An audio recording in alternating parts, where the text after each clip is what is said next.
ایک محبت ہوتا ہے، ایک عشق ہوتا ہے۔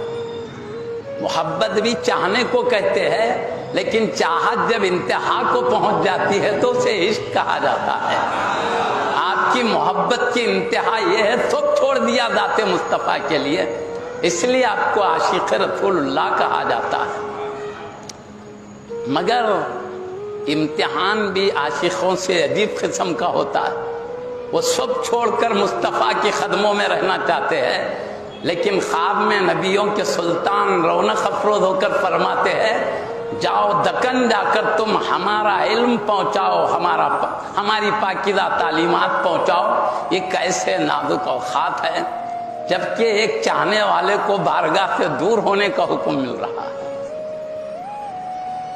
یہ اللہ کے حبیب کا حکم ہے، حبیب حکم دے کے بھیج رہے ہیں، تو نفسیاتی طور پر ایک عظمت کا اظہار ہوتا ہے کہ میرا کتنا بڑا مقام ہے کہ اللہ کے حبیب مجھے انتخاب کر کے بھیج رہے ہیں۔ اس وقت حبیب کے انتخاب پہ نظر نہیں ہے حضرت کی، اس وقت حبیب کے قدموں سے جدائی کا غم لگا ہوا ہے آپ کو۔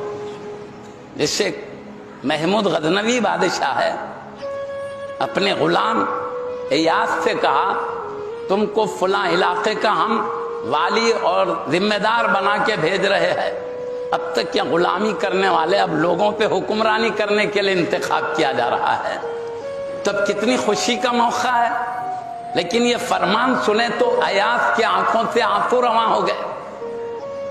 ادھر کے ساتھیاں کہہ رہے ہیں تم کتنے خوش نصیب ہے، بادشاہ نے تم کو وقت کا حاکم بنایا ہے، پورے علاقے پر تمہاری حکمرانی ہوگی، تمہاری سیادت و قیادت ہوگی۔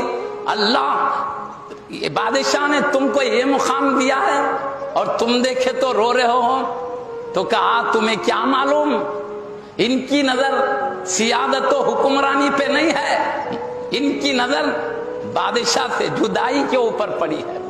کہا وہ حاکم بنا کے بھیج رہے ہیں لیکن اپنی بارگاہ سے جدا کر دے رہے ہیں۔